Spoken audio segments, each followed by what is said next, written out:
Les récits sur la mise par écrit du Coran qui ont été conservés par la tradition musulmane font partie, comme je l'ai déjà rappelé, d'un plus vaste corpus de données transmises par les savants musulmans médiévaux. Sur cette base, des savants européens comme Barthélemy d'Herbelot, Théodore Noldeke ou encore Régis Blacher ont tenté de reconstruire les étapes de cette entreprise dans les années qui ont suivi la disparition de Muhammad. Toutefois, même si les représentants de cette approche s'efforcent d'apprécier la valeur de leurs sources, d'autres chercheurs européens avaient commencé dès le XIXe siècle à remettre en question d'une manière beaucoup plus radicale les informations conservées par la tradition musulmane, faisant valoir notamment le décalage chronologique entre les événements rapportés et la date de rédaction des ouvrages dans lesquels on les trouve maintenant, ou encore les divergences et les contradictions entre les auteurs, on en a vu déjà quelques exemples, les erreurs historiques parfois évidentes, etc. Mais ce débat n'eut pas véritablement d'incidence sur les présentations qui étaient faites de la mise par écrit du Coran, les auteurs suivant, de manière critique c'est vrai, le fil directeur général offert par le récit dominant, c'est-à-dire celui où il y a la mise par écrit par Abu Bakr et ensuite par Osman, dont on a déjà abondamment parlé ici. Et curieusement, même les critiques les plus radicaux du corpus de hadith, c'est-à-dire les informations sur les faits et gestes du prophète, donc les critiques les plus radicaux comme Ignaz Goldziher, ne remettaient pas fondamentalement en cause l'idée que le Coran remontait à l'époque de Mohammed et pouvait, in fine, servir de source pour faire l'histoire de sa vie. Dans une certaine mesure, c'est vrai, puisque le texte ne nous dit pas tout sur la biographie du prophète, et d'autre part, ses idées. Il y eut des exceptions à cette situation d'ensemble. Disons que, grosso modo, jusque vers le milieu du XXe siècle, les choses ont été mesurées en ce qui concerne la mise par écrit. Il en va autrement pour le droit, par exemple.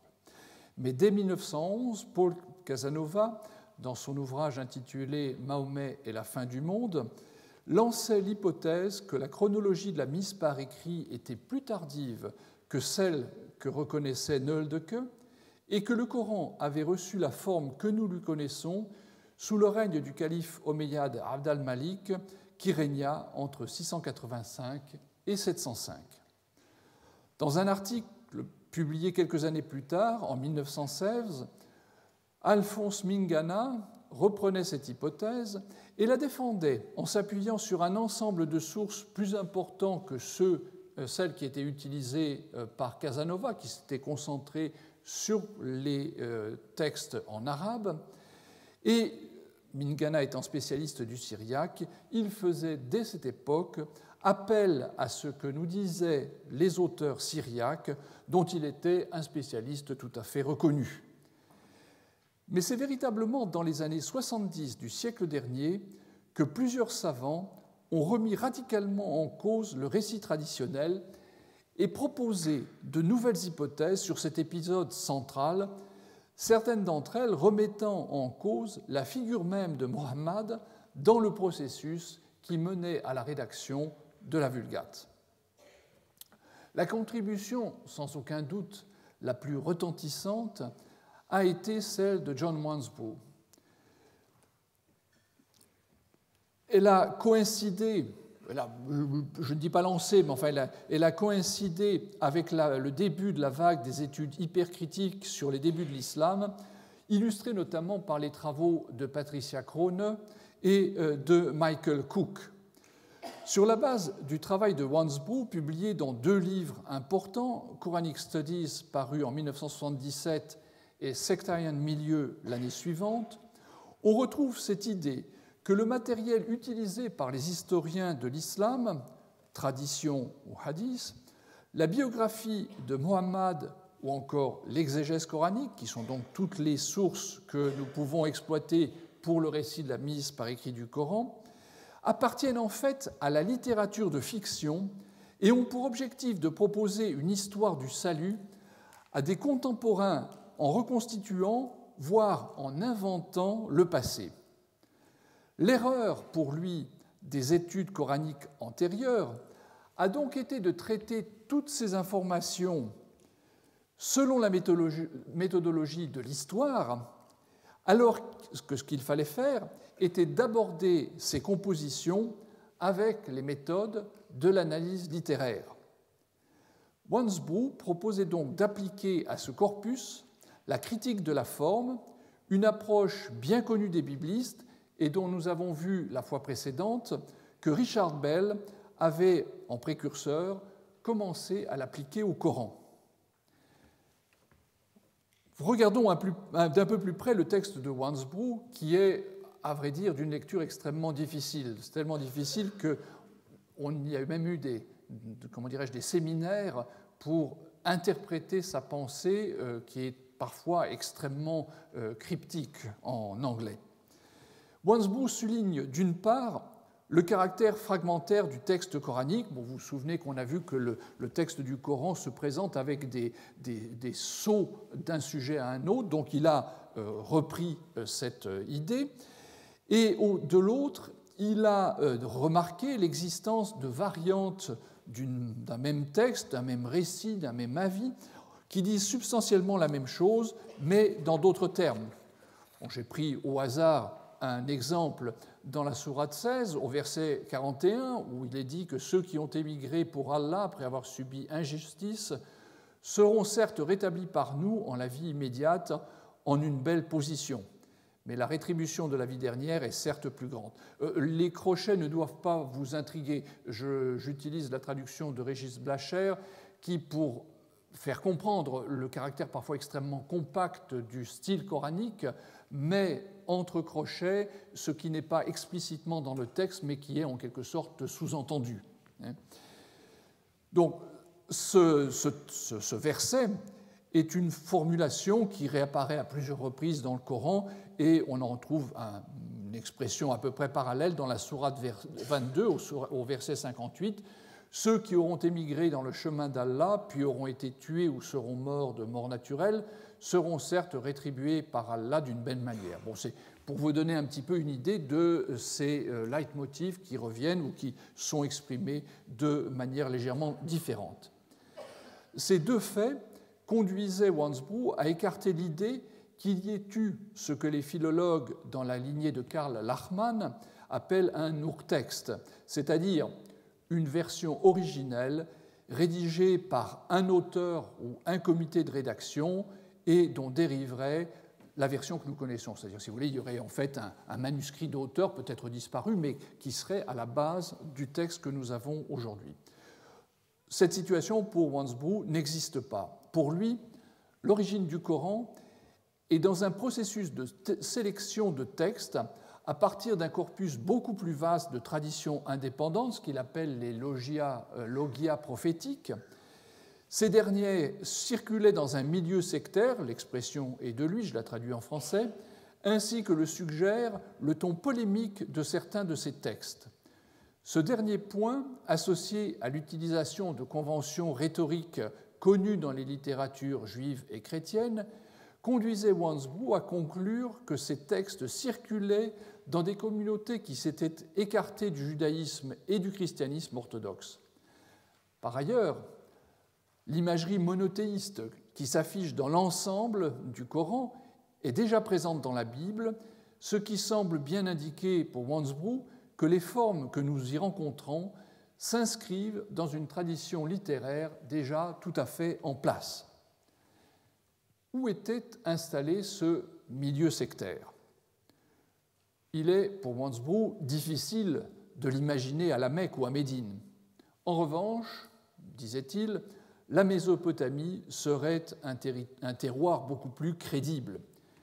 Poursuivant son analyse, il parvenait donc à la conclusion que la présentation traditionnelle qui fait de Muhammad le transmetteur des textes qui furent rassemblés et mis par écrit peu de temps après sa mort ne peut pas être retenue.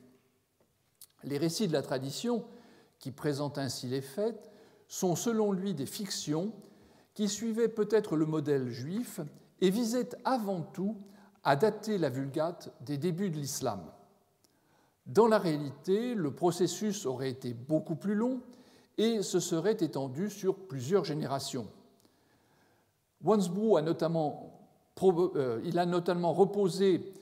le processus a notamment reposé sur l'activité de prédicateurs populaires qui transmettaient ces logias prophétiques dans des sortes de sessions publiques et les interprétaient pour leur auditoire en donnant, si vous voulez, le sens de ces oracles un petit peu ramassés. Pour Wansbrough, la Vulgate coranique ne fut pas mise par écrit avant le début du IXe siècle sous les Abbassides, c'est-à-dire considérablement plus tard que la chronologie que nous connaissons habituellement. Cette date tardive est pour lui confirmée par le développement de l'exégèse coranique qui serait donc contemporaine, si vous voulez, de la constitution du Coran.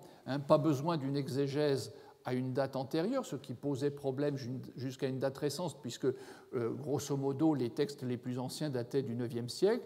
Donc pourquoi ce décalage? Wansbrough trouvait la raison. Le Coran n'existant pas, il n'y avait pas d'exégèse coranique, c'était tout simple. Le problème, c'est que depuis, on a trouvé des textes du 8e siècle qui font de l'exégèse. Mais enfin, ça, à cette époque-là, ça n'était pas une information disponible.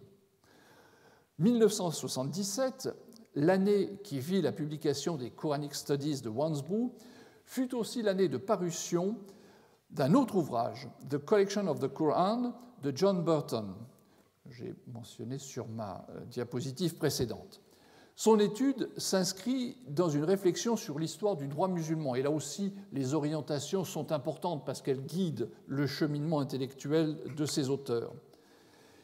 Il se fait l'écho de travaux plus anciens, notamment ceux d'Ignaz Goldziher, dont j'ai déjà mentionné le nom tout à l'heure, et de Joseph Schacht. Comme ses deux prédécesseurs, Burton considère que le hadith ne rapporte pas des faits historiques supposés s'être déroulés au tout début de l'islam, mais reflète des points de vue de savants musulmans postérieurs qui se sont servis de la forme des traditions pour servir d'appui à des opinions légales. Comme Schacht, il observe que le droit musulman est, dès le 8e siècle, non coranique. Non coranique en ce sens qu'il défend sur certains points des positions qui sont différentes de celles exprimées par le Coran lui-même, voire en contradiction avec ce dernier.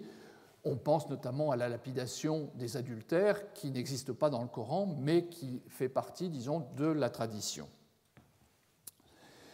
Les savants musulmans médiévaux, spécialistes des sources du droit, ce qu'on appelle donc usul al-fiqh, ont longuement débattu du Coran, de la Sunna, c'est-à-dire l'ensemble de la tradition se rapportant au prophète, et de l'abrogation, un concept dont les origines figurent dans le texte coranique et qui veut que certains versets, plus récemment révélés, en abrogent d'autres qui sont venus avant. Dans la sourate 2, au verset 106, on peut lire « Dès que nous abrogeons un ayat, un verset, donc dans la traduction que l'on en fait habituellement, ou dès que nous le faisons oublier, nous le remplaçons par un autre, meilleur ou semblable. » Ces discussions qui ont façonné les récits sur la mise par écrit du Coran placent cette opération après la mort de Muhammad. Pour Burton, il s'agit en fait d'invention de toutes pièces par les juristes pour soutenir leur vue. Ils avaient en effet besoin d'un état du texte incomplet parce qu'il existait des pratiques légales qui ne pouvaient pas avoir de fondement réel dans le Coran et qui, pour cela, étaient remises en question. Pour maintenir leur décision légale, les juristes n'avaient donc qu'une solution, qui était de créer des traditions et en prétendant qu'elles se fondaient sur des révélations qui n'avaient pas été intégrées au texte. Cette affirmation revenait donc à dire que Muhammad n'avait pas laissé derrière lui une compilation d'ensemble. Donc tout cela créait une situation finalement assez floue et il fallait donc inventer des récits dans lesquels il était question de différents recueils précanoniques qui auraient été disponibles au sein de la jeune communauté, puis, cette fois-ci pour soutenir le concept d'un Coran unique, mettre en circulation l'idée qu'une vulgate incomplète mais officielle avait été réalisée sur la suggestion du calife Osman qui, comme je vous le rappelle, a régné de 644 à 656. Pour Burton, pour conclure, tous les récits autour de la mise par écrit des différents recueils sont donc des faux et le seul noyau de réalité est le Coran tel qu'il est. La question de la date à laquelle il a été rassemblé et de la personne qui s'est chargée de mener à bien cette tâche reste posée. Burton fait l'hypothèse que c'est Mohammed qui aurait pris en charge cette opération. Donc, vous voyez, c'est une théorie assez compliquée qui revient à dire que le Coran, en fait, existait bien dès la mort de Mohammed et que, en fait, tout le reste est une sorte de construction destinée à justifier des constructions d'ordre parfaitement juridique. C'est un petit peu dans la même direction que s'est orientée Angelika Neuwirth dans ses Studien zur Komposition der mechanischen Suren, c'est-à-dire études sur la composition des sourates mécoises. Son ouvrage, publié dès 1980, très peu de temps donc après celui de Wansbrough, a souffert du voisinage de Wansbrough dans la mesure où il est passé complètement inaperçu, dans la mesure où c'était une étude extrêmement sage et philologique qui était bien loin de remettre en cause les idées que l'on avait sur la mise par écrit du Coran.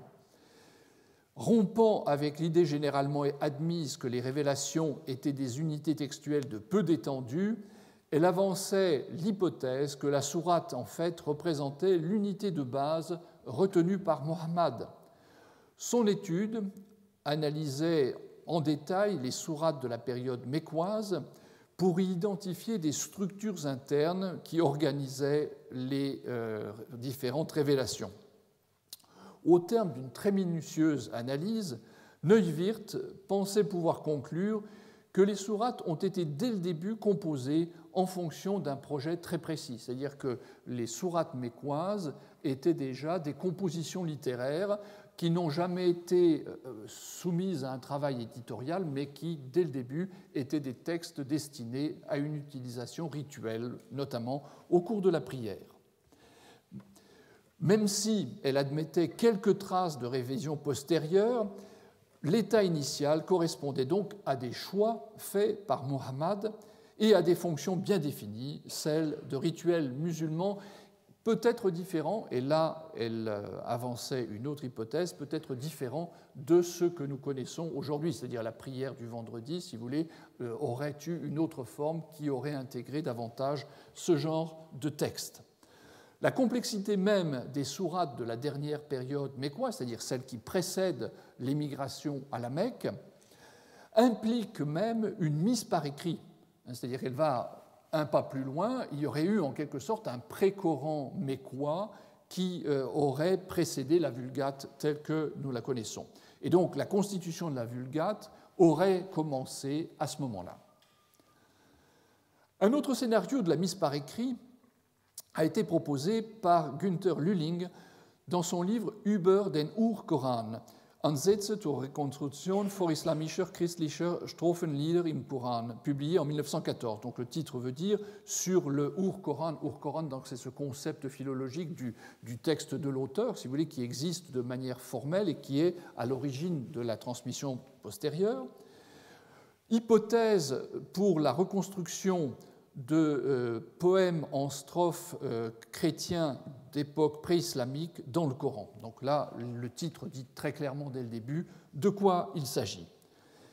La dernière étape d'un processus complexe, analysé par Lühling très en détail dans son œuvre, voit la révision de l'intégralité du Coran pour le mettre en accord avec les règles de l'arabe littéral, le langage de la poésie. Donc ça, c'est une étape qui coïnciderait avec la vie de Muhammad. Cette révision-là s'est appliquée à un texte plus ancien. Quel est-il ? L'hypothèse de Lühling est que le Coran dissimule un texte émanant d'un milieu arabe chrétien pré-islamique. Partant de l'idée, qui n'est pas fausse d'ailleurs, d'une pénétration du christianisme dans la péninsule arabique beaucoup plus importante que cela n'est généralement admis, N'oublions pas que Lüling écrit en 1974, à une époque où les recherches archéologiques dans la péninsule arabique ne sont pas aussi avancées qu'elles le sont maintenant. Partant donc de l'idée d'une pénétration du christianisme beaucoup plus importante, il propose une relecture extrêmement complexe du texte. Sa méthode, d'ailleurs, m'obligerait à aller dans des détails philologiques qui ne sont pas exactement mon propos. Et il identifie ainsi des fragments dispersés dans tout le Coran qui appartiennent à un Qur'an, c'est-à-dire un lectionnaire, écrit par des théologiens chrétiens au moins un siècle avant Mohammed. Il s'agit de poèmes organisés en strophes de 3 vers et rédigés dans un arabe littéraire raffiné qui n'est toutefois pas celui de la poésie arabe préislamique. Le Coran mélange donc 2 types de textes. D'une part, ces fragments chrétiens dissimulés et de l'autre, des ajouts proprement islamiques.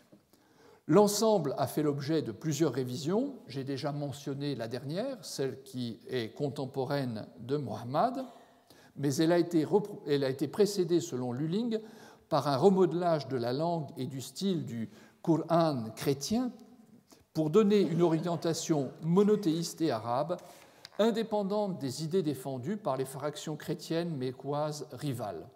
Ce remodelage, entrepris 2 générations avant Mohammed et continué par lui, est suivi d'une seconde révision qui vise à gommer les accents antichrétiens et les restes d'une orientation païenne devenue gênante. L'hypothèse de Lüling, selon laquelle des modifications ont été apportées à la langue du texte afin de la rapprocher de l'arabe de la poésie, m'amène à évoquer une publication récente que vous connaissez sans doute, qui invite également à reconsidérer la façon dont le Coran a été mis par écrit. Dans son livre dit Syro-araméische Lesart des Koran, donc la lecture syro-araméenne du Coran, publiée en 2000, Christoph Luxemburg propose de reconnaître le poids de la tradition syriaque dans l'élaboration du Coran. À la charnière des 6e et 7e siècles, fait-il remarquer, le syro-araméen était la tradition littéraire dominante au Proche-Orient et les Arabes cultivés employaient cette langue à des fins littéraires. Quand il s'agit de développer l'arabe littéraire, la tâche échut à des Arabes imbus de cette culture syro-araméenne et dont un certain nombre étaient marqués par le christianisme. Partant de cette hypothèse, Luxemburg suggère que le Coran, un des premiers monuments de l'arabe littéraire, doit donc conserver des traces de ses origines. On doit y rencontrer, en particulier, outre les mots déjà identifiés comme des emprunts au syriaque, par exemple dans le travail d'Arthur Jeffrey, que j'avais mentionné la fois précédente, des termes ou des constructions qui, bien que considérés jusqu'à présent comme purement arabes, sont en fait d'origine syriaque. Luxemburg s'attache à examiner les passages qui posent problème tant pour la tradition musulmane que pour les arabisants occidentaux. J'ai déjà dit que le Coran contient un certain nombre de mots, par exemple, qui, très tôt, dès le 8e siècle, posaient un problème pour les lecteurs arabophones de l'époque et donnaient lieu à toutes sortes d'interprétations. Donc c'est à ces mots-là que Luxemburg commence à s'intéresser. Sa méthode de lecture consiste à explorer d'autres possibilités, certaines dans le cadre de l'arabe, d'autres en recherchant si derrière le terme obscur ne se cache pas un mot syriaque, soit un homographe, soit en corrigeant la graphie, en supposant que les lettres syriaques ont été mal lues, par exemple. Luxemburg remarque ainsi que l'orthographe coranique de noms propres araméens laisse penser qu'ils ont été translittérés, c'est-à-dire que pour chaque lettre de l'original syriaque, on a mis une lettre arabe, ont été translittérés à partir du syro-araméen et que leur prononciation à l'origine dérivait de ce dernier et n'avait rien à voir avec celle qui suit les règles plus tardives de l'arabe classique. L'hypothèse la plus intéressante, c'est que le Ibrahim, qui est lu comme ça par la lecture actuelle du Coran, en fait aurait été Abrahim ou Abraham, donc une prononciation différente qui se rapprocherait du syriaque.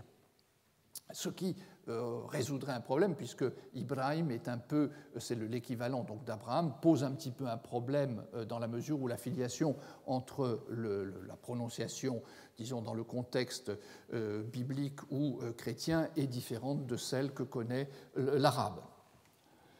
Dans d'autres cas, il propose de lire comme s'il s'agissait du syro-araméen des expressions coraniques qui ne s'accordent pas bien avec leur contexte si on les prend pour de l'arabe, mais s'entendent beaucoup mieux si l'on suit l'approche qu'il préconise. C'est notamment le cas des fameuses houris qui, pour Luxembourg, sont des raisins blancs. Donc ça, c'était une des grandes, de ce qui a fait beaucoup de bruit à l'époque, dans la mesure où ça changeait de manière assez substantielle un passage du Coran. Luxembourg considère qu'il y a eu donc une rupture dans la tradition de lecture après la mort de Mohammed et que seulement plus tard, les copistes et savants musulmans ont tenté de lire à partir de copies écrites dont ils ne comprenaient plus bien toutes les conventions. De là vient en particulier une mauvaise compréhension d'un denticule, c'est-à-dire une petite pointe de l'écriture arabe, marquant à l'origine un A long dans le ou les documents initiaux. Outre ces erreurs de lecture, le passage exclusif par le vocabulaire et la grammaire de l'arabe classique empêche de comprendre un texte qui, en fait, mélange araméen et arabe. Si en revanche, on revient dans certains cas, et c'est la suggestion de Luxembourg, à des termes ou des constructions syro-araméennes, à ce moment-là, le sens devient clair et dans quelques cas, on identifie des textes chrétiens. Le scénario de la mise par écrit est donc plus complexe. Luxembourg suppose une première mise par écrit dans un contexte mécois où, à l'époque de Mohammed, on parlait un mélange de syro-araméen et d'arabe, la Mecque étant sans doute à l'origine une fondation araméenne. Les problèmes de compréhension du texte dont témoigne la version que nous avons, et donc son interprétation, impliquent une césure qu'il estime d'un siècle et demi. Au moment où la ponctuation fut réalisée et où l'exégèse coranique faisait ses débuts, le langage mécois de l'époque de Mohammed avait complètement disparu. Le Coran, qui avait été uniquement préservé sous forme écrite, fut donc édité, je traduis préparé et mis en ordre, selon les normes de l'arabe classique. Et c'est donc ainsi que serait née la Vulgate telle que nous la connaissons. Je mentionne au passage, mais très rapidement, une autre hypothèse, celle de James Bellamy, qui est moins intéressante parce qu'elle repose sur l'idée de repartir d'un texte arabe sans les points et d'imaginer qu'il y a eu à plusieurs endroits, ce qui n'est pas impossible, des erreurs de lecture en mettant des points au mauvais endroit. Mais bon, ça, disons que ça n'est pas quelque chose de tout à fait original, donc je la laisse de côté pour ne pas compliquer les choses.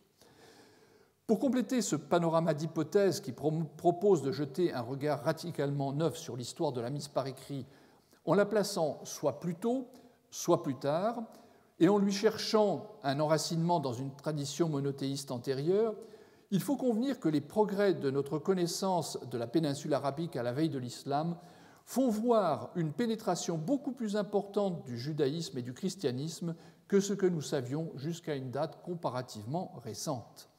Inversement, et en relation avec le point précédent, on a questionné la réalité ou tout du moins l'importance du paganisme comme contexte effectif de la prédication mohammedienne. Et de fait, si on interroge le texte sur certains aspects précis du paganisme mécois, on ne peut manquer d'être frappé par le caractère extrêmement abstrait de l'information que l'on rencontre, comme s'il s'agissait d'un topos ou d'une convention littéraire. En d'autres termes, on attendrait dans le Coran des réalia du paganisme contemporain pour le critiquer. Or, on se place toujours soit dans des modèles antérieurs, Abraham et les idoles, soit dans un contexte très abstrait où il n'est pas fait référence à des pratiques, par exemple cultuelles, propres au paganisme.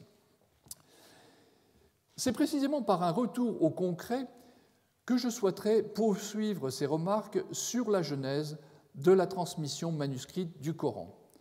Car si, comme je le soulignais, le ou les copies réalisées à l'initiative du calife Osman en voici un exemple, mais vous savez maintenant que c'est un faux, ont disparu, les exemplaires qui lui sont attribués étant de pieuses forgeries, les premiers manuscrits coraniques conservés sont suffisamment anciens et proches de l'époque à laquelle prit place la mise par écrit pour refléter, ne serait-ce que partiellement, ce que furent les premières copies du texte. Un premier repère chronologique peut, à mon sens, être établi, celui de la date à laquelle la Vulgate coranique, telle que nous la connaissons, apparaît. Comme je l'ai rapidement suggéré plus tôt, elle ne pouvait pas exister du vivant de Mohammed. Le mode de constitution du texte nous est en effet rapporté par le texte coranique lui-même, qui nous apprend, comme je l'ai déjà dit, que la révélation vient par petits morceaux.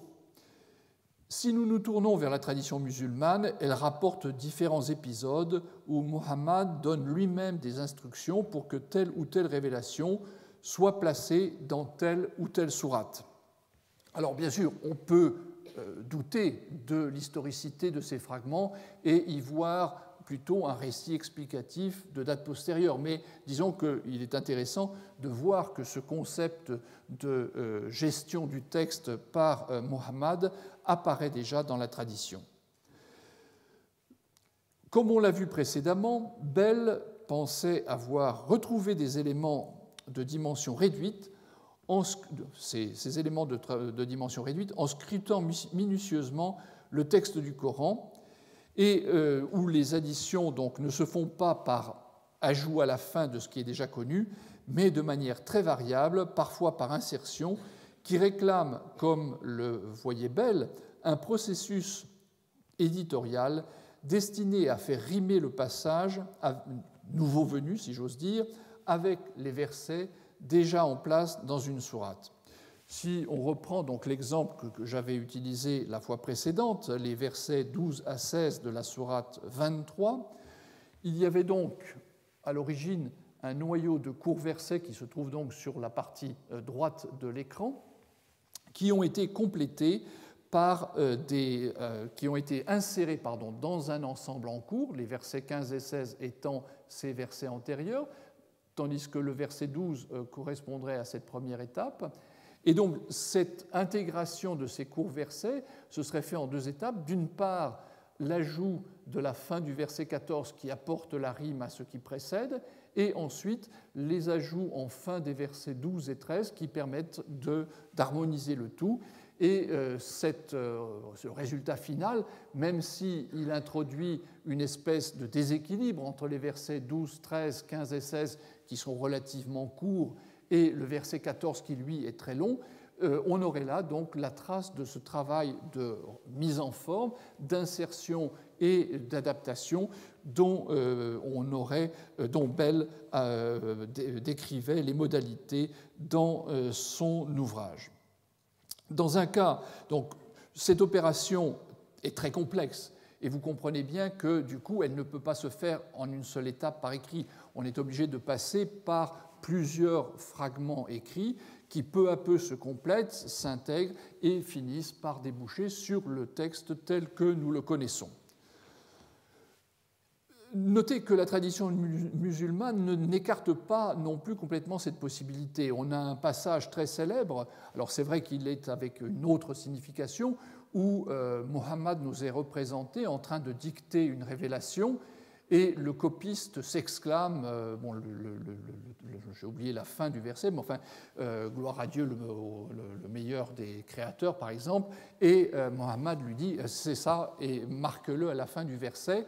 Et donc le récit est destiné à stigmatiser le scribe qui après cela apostasie parce qu'il se dit si c'est moi qui donne la révélation, qu'est-ce que ça veut dire?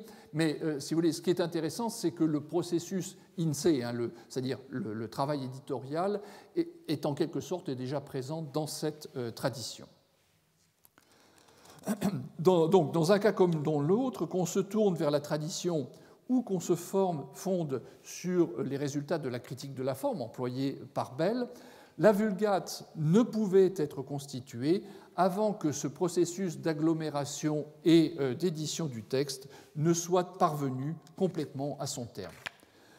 Dans ces conditions, il était indispensable que ce long processus ait pris fin pour qu'il soit possible de constituer le livre annoncé.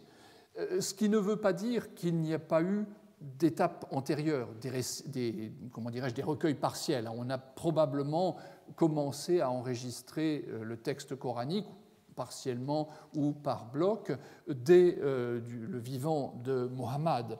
On a à ce sujet toute une série de récits. Là encore, leur caractère historique n'est pas forcément fondé, mais le fait même qu'ils aient été acceptés à l'époque veut dire que cette possibilité n'était pas complètement écartée par la tradition musulmane, même si il était bien sûr on insistait très vite sur le fait que le prophète ne savait ni lire ni écrire et que donc il ne pouvait pas être partie prenante d'un processus éditorial puisque, de manière tout à fait évidente, il ne savait pas déchiffrer. Il se contentait d'être le véhicule du message de la révélation, mais pas du tout de sa gestion.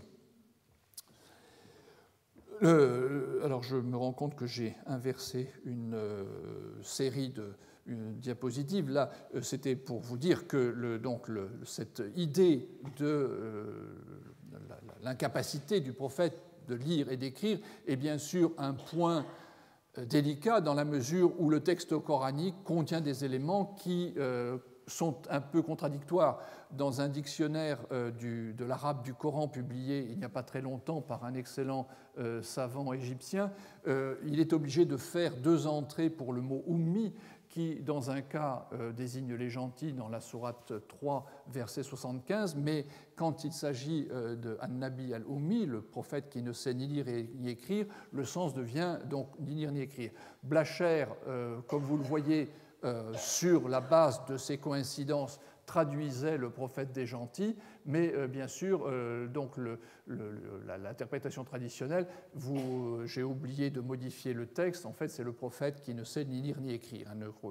Il y a eu sur ce point une erreur de ma part.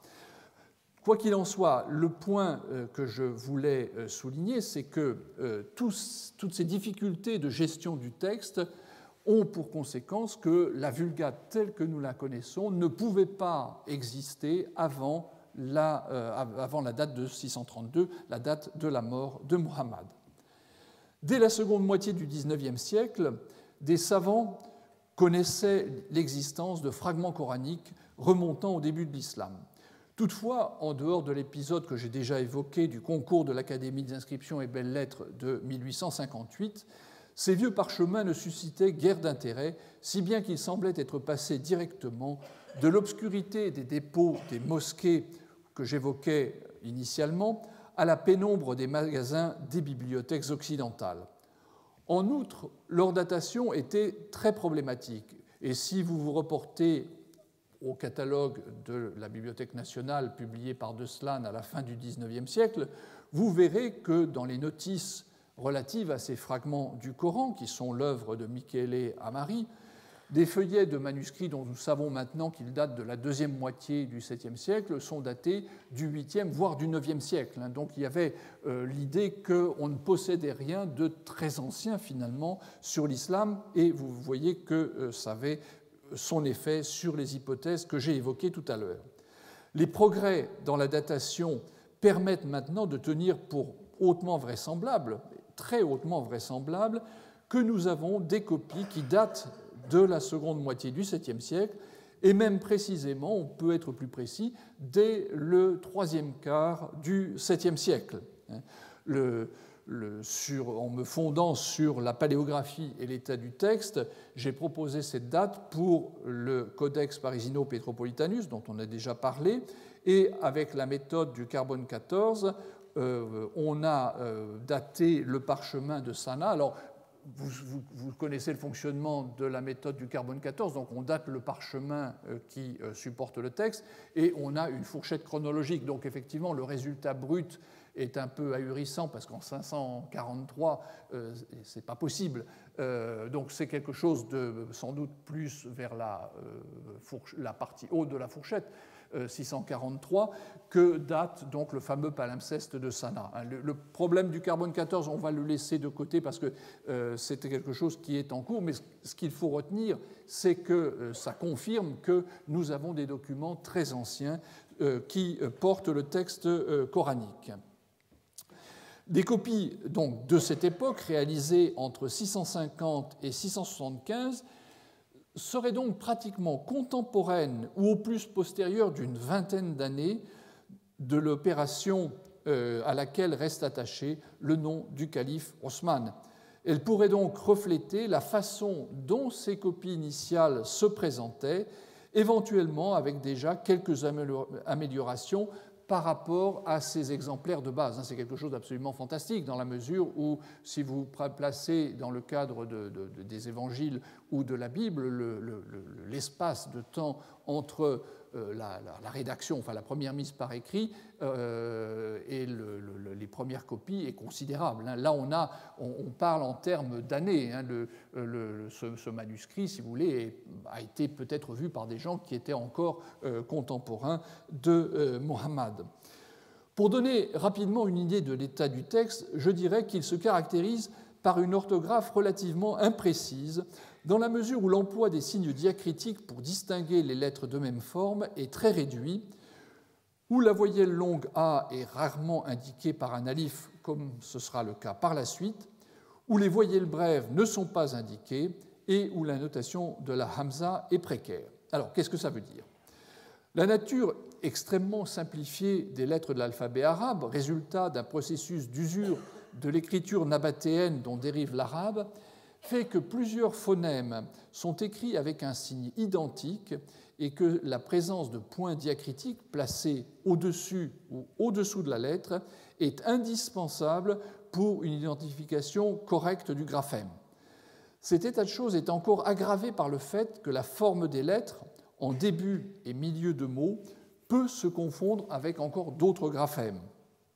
La situation est particulièrement sensible pour les consonnes B, N, Th et Y. Or, 3 de ces lettres jouent un rôle capital dans la conjugaison du verbe arabe à l'inaccompli. Préfixées à la racine, elles indiquent soit une deuxième personne, soit une troisième personne du singulier, soit une première personne du pluriel. La même forme brute, c'est-à-dire sans les points, pourra donc être comprise, je prends le verbe faire pour donner mon exemple, soit tu fais, soit il fait, soit nous faisons. Donc vous voyez que c'est quelque chose qui a éventuellement une incidence assez considérable sur le sens. Or, dans la majorité des cas, les copistes de nos fragments les plus anciens emploient rarement les points diacritiques, ce qui fait qu'on pourrait donc confondre la lecture de ce mot, j'ai supprimé volontairement les points, qui peut être confondu entre deux mots, je pense ces deux exemples, kuntu, je fus, ou kitab, un livre. Donc vous voyez qu'on peut parler de choses très différentes, d'autant qu'à l'époque, l'orthographe n'apporte pas l'aide qu'on aura par la suite en arabe, qui ajoute un alif pour noter la longue de kitab, qui à ce moment-là supprimerait cette difficulté. La voyelle longue A différencie des formes verbales. Par exemple, comme vous le voyez ici, la forme du passé kala, il a fait, et la distingue de l'impératif kul, dit. Parfois, elle est très importante dans la mesure où elle distingue des mots, un singulier, al-kitab, distingué du pluriel, al-kutub, ou encore d'un autre mot, katib, le scribe, al-katib ici. Donc tous ces trois mots, toutes ces trois formes différentes, dans la graphie coranique de l'époque, apparaissent de cette manière. Alors cette fois-ci, j'ai laissé les points, mais bien sûr, si vous supprimez les points, vous augmentez les possibilités de lecture différentes.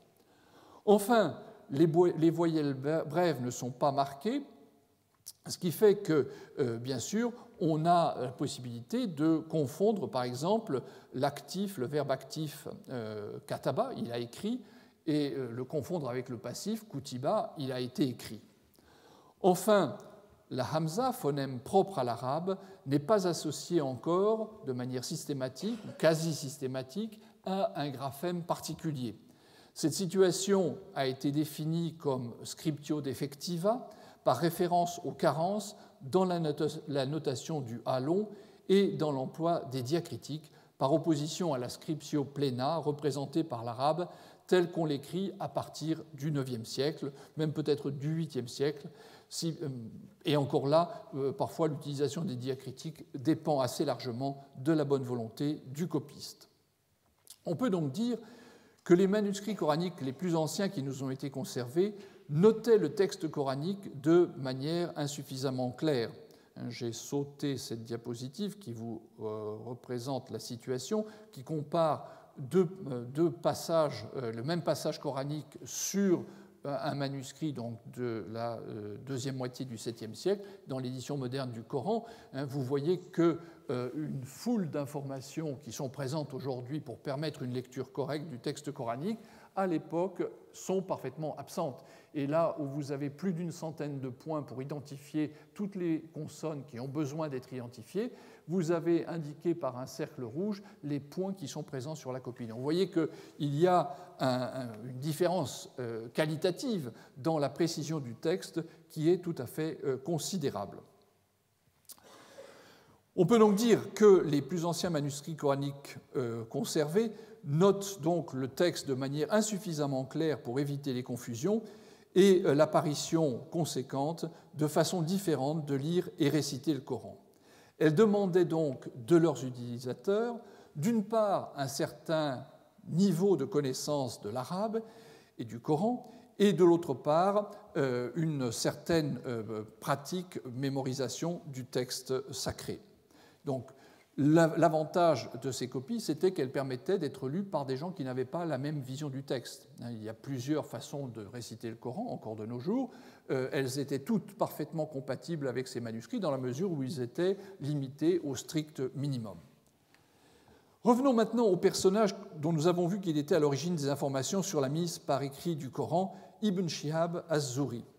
Lorsqu'il meurt en 742, il a déjà derrière lui une quarantaine d'années de coexistence, si j'ose dire, avec des manuscrits coraniques beaucoup plus précis que le Codex Parisino-Petropolitanus que vous voyez à l'écran en ce moment, qui constitue un bon exemple de l'état du texte dans les décennies qui ont suivi immédiatement la mise par écrit par Osman, pour prendre ce terme de référence.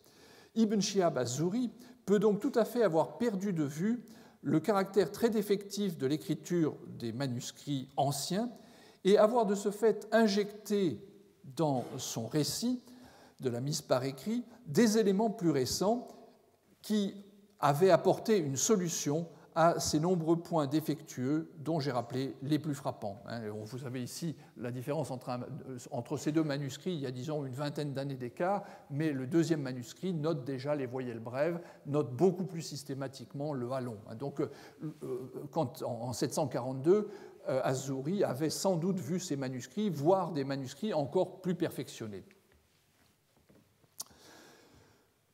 L'histoire même de l'édition du calife Osman demande donc à être reconsidérée à la lumière de ces témoins primitifs.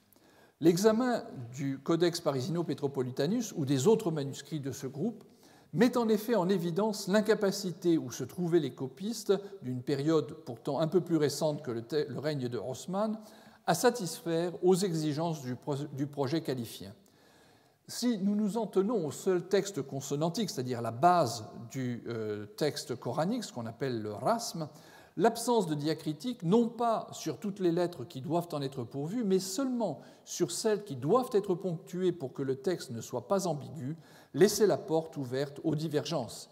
Il est inenvisageable que, par une régression considérable et généralisée, les manuscrits de style hijazi dont j'ai brièvement rappelé les caractéristiques et qui sont des copies légèrement postérieures à cet épisode aient fait un usage plus limité des diacritiques que l'exemplaire original. Si vous voulez, on imagine, et c'est ce qu'on voit quand on observe les manuscrits sur le siècle qui suit la mise par écrit, on assiste à une amélioration progressive. On imagine assez mal qu'on ait fait très bien, puis beaucoup moins bien, et qu'après ça, on soit revenu à quelque chose de plus satisfaisant. Un rapide contrôle des Corans de style omeyyade, produit grosso modo au cours du dernier quart du 7e siècle, montre également que l'utilisation des diacritiques était encore insuffisante à une époque plus récente, de manière à lever toute ambiguïté lors de la lecture du texte, quoique les copistes les aient, encore une fois, employés plus libéralement. La vocalisation était encore rudimentaire, comme vous pouvez le voir, tout n'est pas absolument vocalisé. S'il est donc permis que l'opération ait débouché sur une notation du texte suffisante pour prévenir les divergences, son résultat aurait été néanmoins l'établissement d'un rasme canonique, quelque défectueux qu'il puisse avoir été.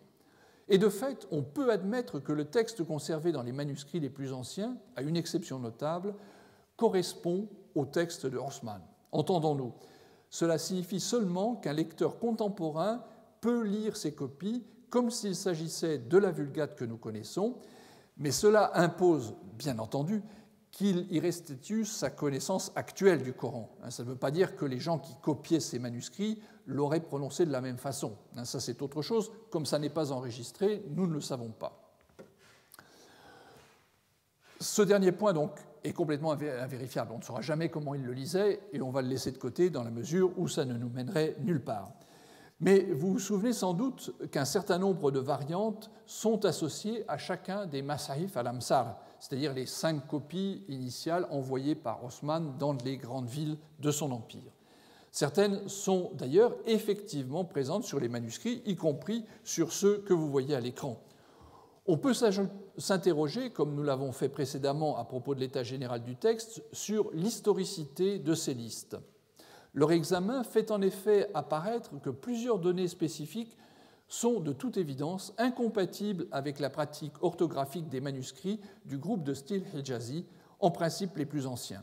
Alors on peut objecter que ces derniers sont des copies antérieures à l'établissement de la Vulgate par Osman, en décidant que celle-ci correspond au manuscrit où la scriptio plena apparaît.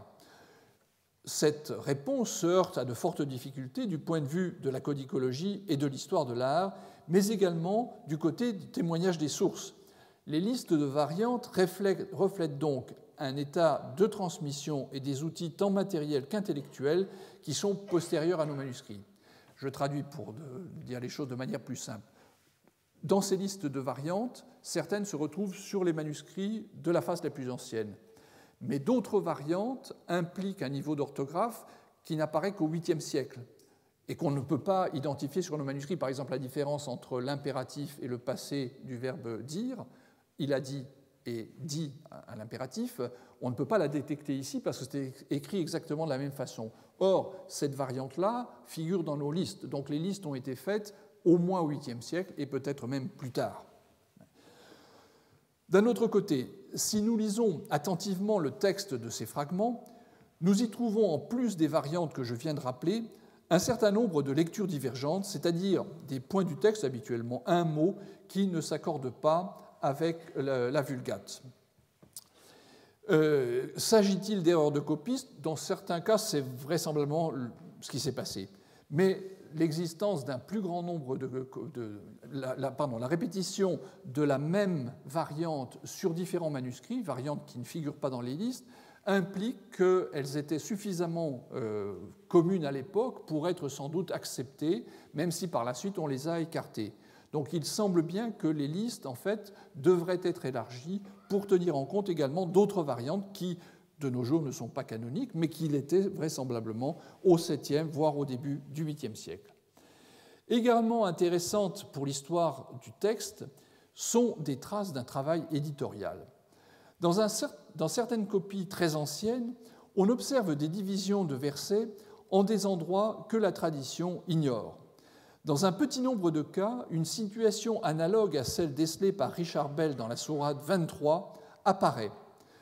Dans ce cas, toutefois, le bout ajouté pour introduire la rime continue à être isolé comme un verset à part. C'est-à-dire que sur le manuscrit, si vous voulez, vous vous souvenez qu'à la fin d'un verset, il y avait une petite formule dont le sens n'était pas très compromettant, qui avait été ajoutée, selon Bell, pour apporter la rime. Mais tout ça apparaît à la file. Nous avons des manuscrits où on va avoir, et là j'ai choisi deux exemples qui figurent sur le Codex Parisino-Petropolitanus, où à la fin du verset, on trouve ces deux petites formules très courtes qui sont encadrées par des points qui indiquent la fin d'un verset. C'est-à-dire que pour le copiste de ce manuscrit, ces deux éléments qui apparaissent à l'écran étaient quelque chose de séparé du reste du verset. Et quand on regarde le manuscrit, c'est cerclé en bleu, on s'aperçoit que par la suite, elles ont été grattées. C'est-à-dire qu'on a éliminé ce témoignage, et ce que l'on voit apparaître, en fait, c'est que ce bout rimé apportait une rime là où il y avait initialement la fin, le point rouge dans la partie basse de la photo indique la séparation initiale qui a été effacée, et cette fin initiale ne rime pas avec le contexte. Donc on aurait peut-être dans nos manuscrits un état du texte où le travail éditorial n'aurait pas été complètement effacé parce que les copistes ont oublié de faire disparaître cette trace, ou parce qu'à l'époque, on ne savait pas trop comment gérer cette situation. Mais en tous les cas, la chose se répète un nombre suffisamment important de fois pour qu'on puisse penser que ces manuscrits reflètent un état du texte assez proche, finalement, de la mise par écrit initiale. Alors, bien sûr, nous vivons dans l'après-Sana et la découverte du palimpseste qui, lui aussi, nous apporte un élément supplémentaire pour voir que la transmission du texte a été plus complexe et a impliqué probablement des Corans qui étaient d'autres Corans, non pas qu'ils aient remis en cause de manière radicale le message prophétique, mais ils le disaient d'une autre façon, et peut-être ils concevaient le texte coranique d'une autre façon en y incluant éventuellement des éléments que la tendance majoritaire a préféré écarter. En tous les cas, ce document apporte une confirmation matérielle à cette situation qui nous est décrite par la tradition de l'existence de différents codices coraniques qui circulaient simultanément. Donc, à part le palimpseste, les manuscrits anciens montrent un texte dans le troisième quart du 7e siècle qui, tout en étant grosso modo en accord avec la Vulgate haussmannienne, était néanmoins beaucoup plus souple dans son rapport avec le texte tel que nous le connaissons. Il est clair que l'objectif central poursuivi était de donner un texte relativement uni, mais en partant, disons, d'une tradition qui n'était pas encore complètement fixée et qui incluait encore une assez grande part de manœuvre. La nature de l'intervention du calife Osman serait donc, au bout du compte, différente de celle que la tradition lui attribue. Son implication dans un effort pour imposer une des transmissions textuelles ne paraît pas faire de doute. Nous avons vu que le reproche qui lui était fait d'avoir détruit les Corans qui ne correspondaient pas, semble-t-il, à la version qu'il entendait soutenir, représente un des éléments forts des récits de la mise par écrit. Les données dont nous disposons n'interdisent pas, en revanche, de penser qu'il a pu jouer un rôle dans la mise en place d'un modèle écrit qui donna une identité visuelle à un courant de tradition qui existait déjà et qui serait notamment représenté par les feuillets dits de Hafsa, lesquels avaient déjà reçu l'adhésion d'un certain nombre de fidèles. La mobilisation à différents niveaux des moyens financiers de l'État pour produire des copies y aurait contribué puissamment. Faut-il notamment attribuer à Osman l'introduction du codex relié ? Je n'en suis pas sûr. Il n'est en effet pas le seul à qui soit attribué le crédit d'avoir réuni le Coran, et je cite, entre deux ais, Bayne Lohain, qui pourraient être ceux d'une reliure. Dans un contexte marqué par la concurrence d'autres recensions du texte coranique, l'absence de marge dans les Corans de style hijazi pourrait participer à cette entreprise de contrôle. En effet, elle constituerait un moyen de prévenir toute tentative d'ajout ou de modification, à l'instar de ce qu'on observe dans les documents juridiques. En revanche, les raisons d'un usage limité des points diacritiques continuent à nous échapper, puisque là, oui, les points diacritiques auraient déjà permis de baliser de plus près le texte canonique. L'action du calife Osman a été décisive pour la formation et la sauvegarde de la Vulgate. Le sort du codex d'Ibn Mas'ud, dont la transmission s'est déroulée en dehors d'un cadre officiel, fait prendre la mesure des risques courus. Au Xe siècle, un auteur qui fait un panorama de la littérature de son époque, An-Nadim, constate qu'il n'y en a pas deux exemplaires qui se ressemblent. La Vulgate osmanienne, en revanche, soutenue par l'autorité califienne, d'abord Osman, puis les Omeyyades, contrôlée et éditée sur la durée, a débouché sur un texte stable dont les manuscrits coraniques contemporains de cette phase initiale contiennent les éléments fondamentaux. Les copies les plus anciennes du texte coranique, celles qui sont dites en style hijazi, s'accordent en revanche relativement bien avec les objectifs qu'aurait poursuivi la recension d'Abou Bakr. Autant pour Osman, c'est sans doute un récit anachronique, dans la mesure où on veut lui faire des choses qui n'étaient pas possibles à l'époque, autant le but poursuivi par Abou Bakr, avoir une sorte d'aide-mémoire pour garder le texte dans la mesure du possible, s'accorde assez bien avec ce que nous avons. Même si depuis l'analyse de Frédéric Schwally, on est en droit de douter qu'un nombre si considérable de ces hommes qui connaissaient le Coran par cœur ait péri lors de la bataille de Akraba, et que le motif invoqué par Omar ait eu un fondement réel, le contexte intellectuel de l'époque, et notamment les modalités de l'utilisation de l'écrit telles que les a définies Gregor Schüller, donnent une forte vraisemblance à une opération dont le but était de produire un support pour la mémoire dans tous les sens du terme. Au bout du compte, l'importance des plus anciennes copies du Coran pour nous permettre d'approcher de plus près l'histoire du texte coranique autour des premiers siècles apparaît clairement. La plupart des hypothèses récentes, comme je le faisais remarquer plus haut, se signalent par l'absence de prise en compte de ce que nous savons de la tradition manuscrite la plus ancienne, qui offre sur plusieurs points des arguments très forts pour les écarter. Par exemple, plus personne aujourd'hui n'accepte l'idée de Wansbrook que le Coran aurait été constitué au IXe siècle. On a suffisamment de manuscrits pour se rendre compte que ça ne fonctionne pas. Certes, redisons-le, le codex de Osman, ou l'un de ceux qu'il fit envoyer dans les grandes garnisons, a disparu, et ce, malgré le nombre de prétendants à ce titre. Nous avons beaucoup de Corans de Osman, mais nous savons qu'ils sont tous des faux, ce sont des reliques tout à fait vénérables, mais qui sont postérieures à la période à laquelle ils sont supposés appartenir. Certes également, tous les manuscrits que nous possédons sont postérieurs à l'épisode de la mise par écrit lui-même.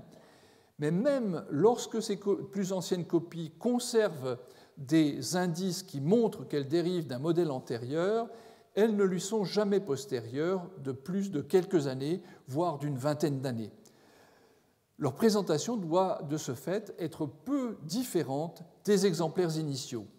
Les caractéristiques de ces derniers, qui reflètent en partie l'épisode lui-même de mise par écrit, peuvent donc être en partie déduites de cette précieuse documentation. Plus intéressant encore, elle conserve probablement en quelques endroits la mémoire d'un travail de mise en forme du texte et permet ainsi, de manière surprenante quand on pense à la situation qui prévalait jusque dans les années 70 du siècle dernier, d'appréhender à ces endroits la genèse du texte coranique. Merci.